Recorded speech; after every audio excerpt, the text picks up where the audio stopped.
നിങ്ങൾക്ക് കഴുത്ത് വേദനയോ തോളുവേദനയോ നടുവേദനയോ ഉണ്ടോ എങ്കിൽ ഒരിക്കലും ആദ്യം തന്നെ ഫിസിയോതെറപ്പി ചെയ്യരുത്. പകരം പെയിൻ കില്ലേഴ്സ് എടുക്കുക. എന്നിട്ടും പെയിൻ കുറയുന്നില്ലെങ്കിൽ ഒരു കോർട്ടിക്കോസ്റ്റെറോയിഡ് ഇഞ്ചക്ഷൻ നോക്കുക. എന്നിട്ടും വർക്ക് ആവുന്നില്ലെങ്കിൽ ഒരു സർജിക്കൽ ഡിസ്കഷൻ നടത്തുക. ഈ ഒരു ടൈമൊക്കെ ആകുമ്പോഴത്തേക്കും ആരെങ്കിലും നിങ്ങളോട് പറയും, എൻ്റെ വകയിലൊരു ബന്ധുവിന് ഫിസിയോതെറപ്പി ചെയ്തിട്ട് ഓക്കെ ആയിട്ടുണ്ടായിരുന്നു, ഒന്ന് ട്രൈ ചെയ്ത് നോക്കാൻ. അപ്പം മാത്രമേ നിങ്ങൾ ഫിസിയോതെറപ്പി ട്രൈ ചെയ്യാൻ പാടുള്ളൂ. അത് മറ്റൊന്നും കൊണ്ടല്ല, നിങ്ങൾ ആദ്യമേ ഫിസിയോതെറപ്പി സ്റ്റാർട്ട് ചെയ്തിരുന്നെങ്കിൽ ഒരു 10-15 ദിവസത്തെ ട്രീറ്റ്മെന്റും 3-4 മാസത്തെ റീഹാബും ഒക്കെ കൊണ്ട് നിങ്ങളുടെ പെയിനും അതുണ്ടാവാനുള്ള കാരണവും ഒരു പരിധി വരെ മാറിയേനെ. പക്ഷെ നമുക്ക് അങ്ങനെ അല്ലല്ലോ, ഇടയ്ക്കിടയ്ക്ക് പെയിൻ വരുമ്പോഴല്ലേ ഒരു രസമുള്ളൂ, അല്ലേ? എക്സ്ക്യൂസ് മീ, മിക്ക കേസസിലും നിങ്ങൾ ആദ്യമേ ഫിസിയോതെറപ്പി സ്റ്റാർട്ട് ചെയ്തിരുന്നെങ്കിൽ ഈ പറഞ്ഞ പല സ്റ്റേജസിലേക്കും നിങ്ങൾ എത്തില്ലായിരുന്നു. ക്വിക്ക് റിലീഫ് നമുക്ക് എല്ലാവർക്കും ഇഷ്ടമാണ്, പക്ഷെ റിയൽ റിക്കവറി ടൈം കൺസ്യൂമിംഗ് ആണ്, അതേപോലെ എഫേർട്ടും ആവശ്യമാണ്.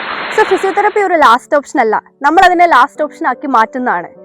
അതുകൊണ്ട് തന്നെ നിങ്ങൾക്ക് അടുത്തുള്ള ഫിസിയോതെറപ്പിസ്റ്റിനെ കൺസൾട്ട് ചെയ്യാം. എന്റെ കൺസൾട്ടേഷൻ ആവശ്യമാണെങ്കിൽ എന്നെ കോൺടാക്ട് ചെയ്യുക.